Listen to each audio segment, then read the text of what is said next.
Mónica, buenas tardes y estamos con el economista Hernán Lecher, que ya los está escuchando.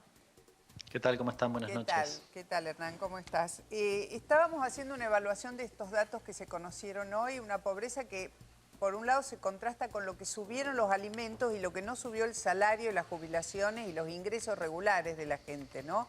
Ahí hay un desfasaje muy fuerte que es el que nos conduce a estos datos de pobreza. Sí, básicamente recién los mencionaban, sobre todo en el último año, la caída o el aumento de la pobreza, o la caída del poder adquisitivo, si se quiere, han sido una constante. Una constante por esto, porque, por ejemplo, hace unos días atrás salieron los datos publicados de inflación, 4%, ahora los alimentos, 4,5%. Recién mencionaban, hay que ver en este segundo semestre qué pasa con la canasta básica alimentaria. Bueno, midió 3,8% en el último mes, en el mes de agosto, cuando la inflación fue de 4%, es decir, casi lo mismo, con lo cual es de esperar, lamentablemente, que la pobreza aumente en este segundo semestre. Vale la pena mencionar que los datos son a junio, en realidad son el promedio del primer semestre. Y esto también es importante. Los datos se publican de manera semestral, pero el INDEC publica de todas formas de manera trimestral algunos datos de lo que se llama EPH, Encuesta Permanente de Hogares. Cuando uno ve los datos de la EPH del primer trimestre, la pobreza ronda el 34%. ¿Esto qué significa?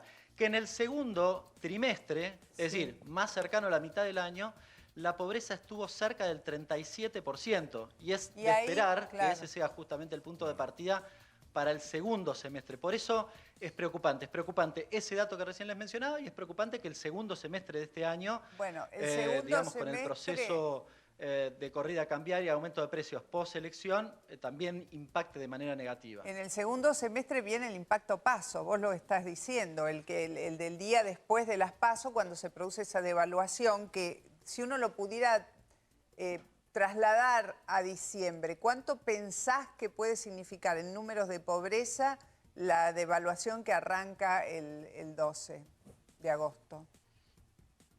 ¿Es posible hacer una ponderación? A ver, va a orillar el 40%, lamentablemente.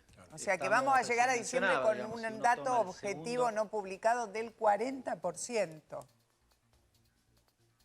Sí, el dato se va a publicar efectivamente en marzo aproximadamente del año próximo, pero es muy probable que esté cerca del 40%.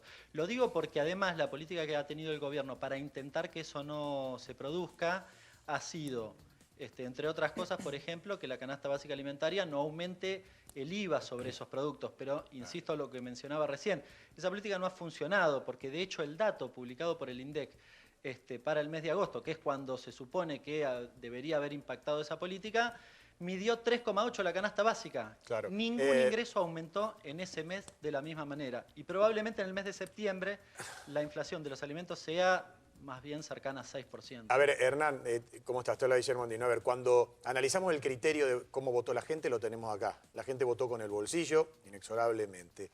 Pero las cosas también estaban mal antes de las PASO. Después empeoraron. Apelando a tu brevedad, si vos estuviese dando una clase, si tenés alumnos, para explicar qué se hizo tan mal para llegar a estos indicadores, ¿cómo o qué les explicarías?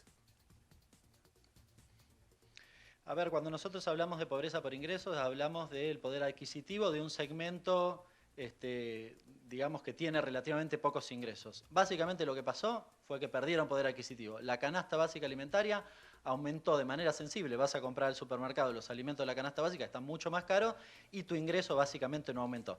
Eso es lo que pasó. Las políticas que intentó implementar el gobierno evidentemente no funcionaron.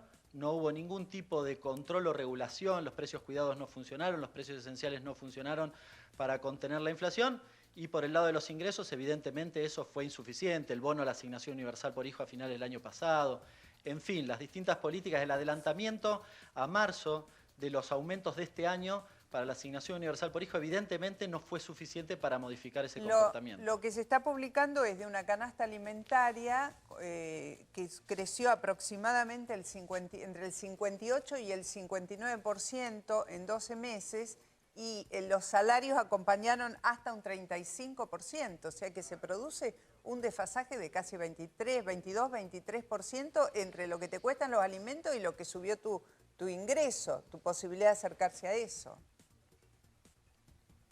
Sí, efectivamente, además diría en todos los ingresos. A ver, en la jubilación mínima, en la asignación universal por hijo, en los salarios, sobre todo del sector de los trabajadores registrados con menores ingresos, que son los que se consideran a la hora de pensar o analizar o tomar la incidencia de la pobreza, y también de los datos de la evolución de los ingresos de los trabajadores no registrados, que los datos lo publica el mismo INDEC y que han también orillado el 30% en el mejor de los casos, con lo cual la pérdida es de arriba de 20 puntos porcentuales en todo, absolutamente en todos los ingresos que tienen que ver con la incidencia de la pobreza. Bueno, gracias, Hernán. Justamente, gracias por tu colaboración.